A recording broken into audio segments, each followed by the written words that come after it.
And welcome back to Chicago Bulls Insider. Today, we are talking about Lonzo Ball and Nikola Vucevic being on the trading block. We're going to be talking about what this means for the Chicago Bulls and if they should be looking to move both of those players. And so before we jump into it, I first want to remind you to slam dunk on that subscribe button, just like Modest Buzella's slam dunks in games. And so in exchange for slamming on that subscribe button, I'm going to give you nothing but daily content around the Chicago Bulls. So make sure that you hit that like, you hit that subscribe, and you join the Chicago Bulls Insider family as we talk nothing but Chicago Bulls basketball. And so with that being said, let's go ahead and let's jump into it as we are talking about Lonzo Ball and Vooch being on the trading block. And so if you have not got a chance to hear this or see this, this was something that Joe Cowley stated on 670 The Score.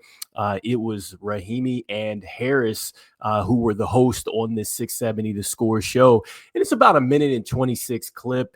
And it's Joe Cowley talking about how Vooch and Lonzo Ball are going to be on the trading block. And so if you want to read about this, you can go over to Clutch Points under this title, and you can go in and see what Joe Cowley had to say. And so let's start with just what he had to say and just paraphrasing this. And so point being this first one here where he's saying that Lonzo and Vooch are up for trade, talking about how this roster is looking to make the change, but they're still looking to stay competitive as he talks about walking a fine line on this tightrope here.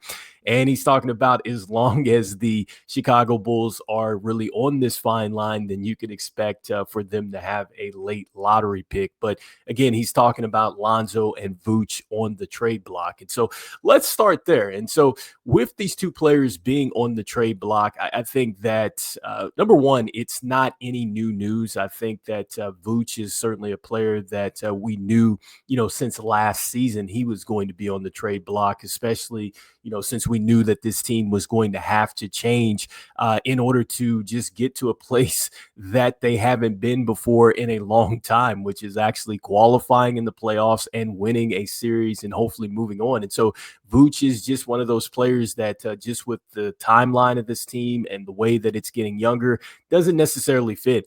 And he had a great season last season. When you're talking about players that really needed to rehab their trade value, I definitely think that Vooch probably rehabbed his trade value the most. I think even more than Lonzo, or not Lonzo, but Zach LaVine, in my opinion, because with Vooch, 18.5 points, 0.8 with the steals, 0.7 in the blocks, 10.1 rebounds. But more importantly, he shot 40.2% from downtown, which was huge considering that he only shot 29% the year before, and he shot 53% from the field. So both of those field goal percentages were terrific for Vooch. And so, I mean, he was on fire.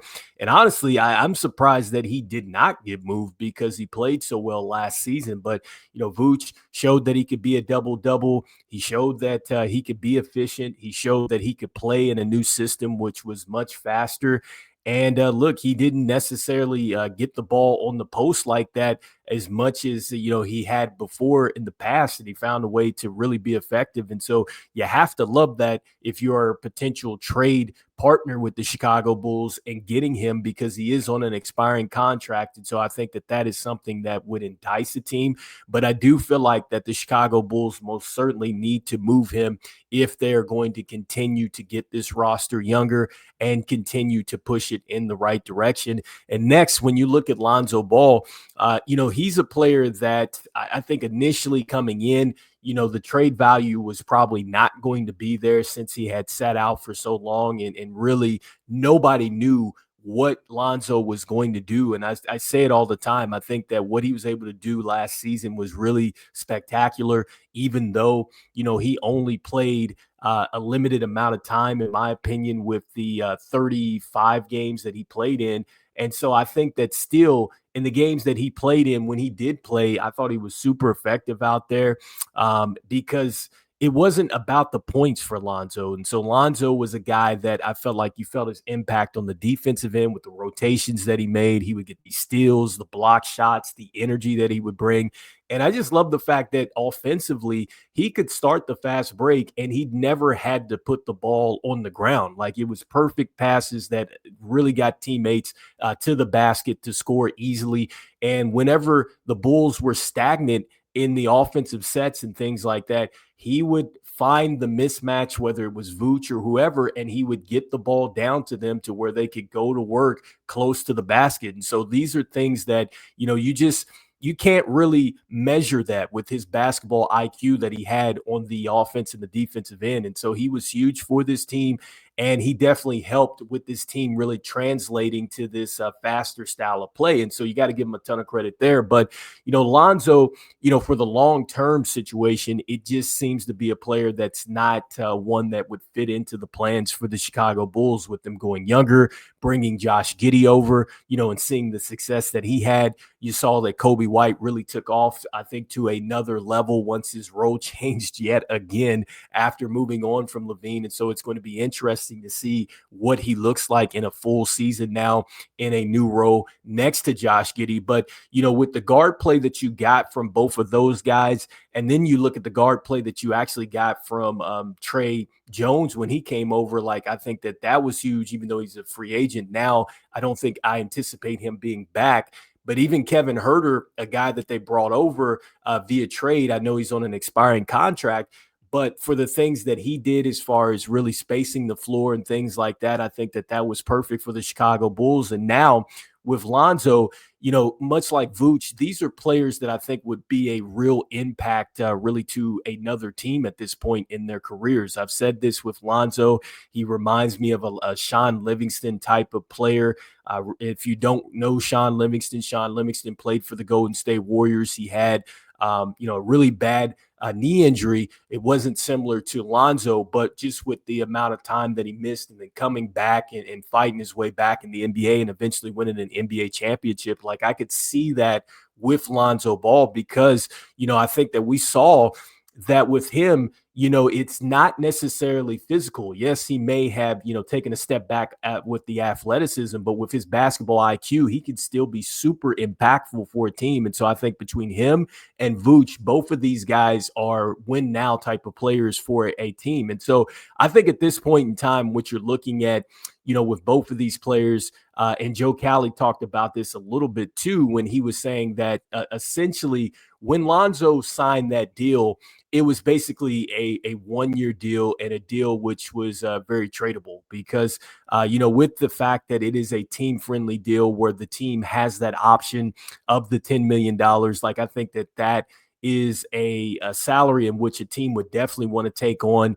With it being team friendly, I think that's another reason why a team would want to take that on because you have the control there and it's movable. It's just so movable for the Chicago Bulls. And so I do agree with the fact that, yes, once that deal did get signed, I mean, I think that it definitely would give I think a trading team ease because they have that option and it's such a low salary, so to speak, to trade for. And so, with what both these players really bring, I think that the Chicago Bulls should definitely look to trade both of these players. I think from a timeline standpoint, it all comes down to AK now making a decision here and really going with a plan because he's talked about getting younger. He's talked about getting players over who have had some success in this league, and it will help the Bulls really speed up the timeline a little bit. And I mean, I hate to say that because when you're talking about speed up, you're talking about skipping steps, but it makes sense to what he's trying to do with bringing over younger players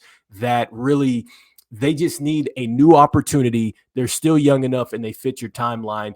And talking about a player like Jonathan Kuminga, a player like Cam Whitmore, a player like Moses Moody. Like these are just examples of players that have had some success, but just really haven't found it. So, I think coming over with the way that the Bulls are playing, maybe they get into this situation, they can take off. And then AK is not punting on draft picks. That's very important. And so he did go out and get the Bulls back their own picks. But now I think it's time for him to start thinking a little bit more forward and trying to stack up some assets. And so I think one of the more, I guess, kind of disappointing things to think about as a Chicago Bulls fan is last season, there was reports that the Memphis Grizzlies could have had some interest in Lonzo Ball, and they could have wanted to include a first round pick for him. And so we don't know what that is. I mean, clearly I'm not in the front office. This is something that, was written about this situation with Lonzo Ball and the potential that the Memphis Grizzlies would want to go ahead and trade for him. But the deal was the Chicago Bulls were also going to have to take back some money, which is something that we've heard, rumored that the Chicago Bulls just don't want to take back any type of bad contracts. But unfortunately, you're going to have to take back some money if you're going to stack up some draft picks. And so this is where I think that AK is going to have to be a bit more bold. And he's also going to have to be a bit more forward thinking and really execute the plan and understand that if you're going for younger players in this league, fine, but still you're going to need to hit on these draft selections, especially if you want to have a deep team like he's talked about, because he's talked about having 9-10 good players. You're not going to get 9-10 good players just by simply going out and trading for younger players. Like, you have to really at some point execute in the draft. And so I know a lot has been made about the Chicago Bulls being compared, to the Indiana Pacers and maybe taking that path, or, looking at the OKC Thunder and what they did. And so in order to do that, you got to execute with draft picks. And so this is a time where where AK can hopefully recoup some value for Lonzo Ball. And so this is where it's tricky, because last year, it's reports you could have had the first round pick. We don't know what's going to happen with Lonzo Ball this season, because keep in mind, in 4 seasons with the Chicago Bulls, he's only played in 70 games. And so he played in 35 games to be exact, if I didn't say that earlier. So 35 games this last season, and he only played in 5 more games after he signed the extension. And so, are you going to be able to get his trade value back up to where a team feels comfortable to give you a first round pick?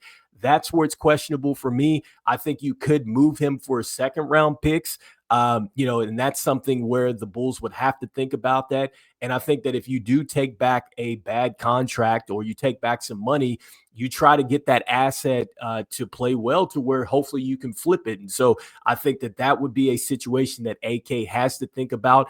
And with Vooch, I think at this point in time, even with him playing as well as he did, I'm not sure that you necessarily are going to get a first round pick out of that. I think that this is something where you're hoping that if you can get a player back with Vooch, that maybe you can flip and get a first round pick. I think that would be more reasonable. But to send either of these players off for first round picks right now, I think that would be a challenge here. But anyway, you guys let me know in the comments here what you guys are thinking. Do you think that AK is going to make a bold move for the Chicago Bulls and finally come off of trade assets that he really should have came off earlier here? Because keep in mind, another player that's been floated out there is Coby White. Now, I'm not in the camp of this, but, Coby White at this point, if you're serious about, making bold moves, he would be definitely, I think, maybe your biggest trade chip at this point in time is Coby White. And so anyway, you guys let me know in the comments here what you guys are thinking. Do you feel like the Chicago Bulls are going to move either of these players, or do you feel like that they will be around for the rest of the season?